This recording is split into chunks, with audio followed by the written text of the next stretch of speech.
Hello everyone, welcome to Shorthand Battle.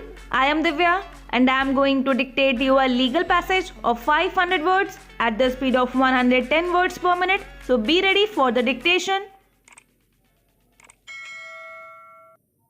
3, 2, 1, go. The other contention taken by Mr. Francis that criminal proceedings which were initiated against the respondent ended in acquittal on merits and that became final. A lenient view must be taken since the charges in both the cases are identical. We have already elaborately discussed about this point factually and also with reference to the judgments referred to supra, and for the reasons recorded earlier, we reject this contention. The order of dismissal passed by the disciplinary authority was based on dispassionate and independent examination and appreciation of the entirety of facts and evidence on record relating to malpractices and misappropriation indulged in by the respondent in collusion with the other members of the staff, causing thereby huge loss to the corporation.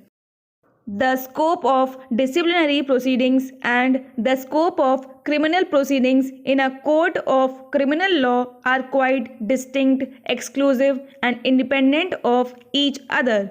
The prosecution proceedings launched against the respondent herein were in respect of offences punishable under sections 409 and 477 IPC, whereas the departmental proceedings as initiated against her were in respect of the charges of misappropriation and other fraudulent practices such as deliberate omission to bring into accounts the stock received, showing bogus issues in the records, falsification of accounts, submission of defective accounts, tampering of records, manipulation of accounts and records, etc. Thus, the respondent herein was proceeded against for quite different charges and on different sets of facts before the court of Chief Judicial Magistrate on the one hand and before the departmental inquiry on the other.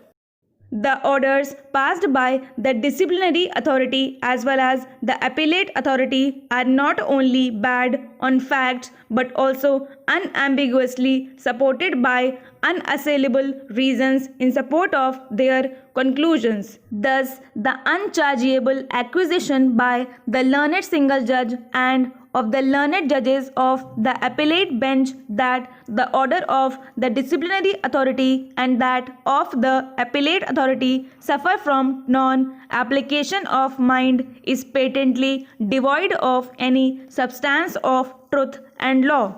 It was submitted that even though the departmental actions initiated against the 11 employees and some of them were reinstated who were also involved in the same offence, and therefore a direction should be issued to the appellant corporation to take the same view insofar as the respondent is concerned. We directed the learned counsel for the appellant to ascertain the correct position insofar as all the other 11 employees were concerned.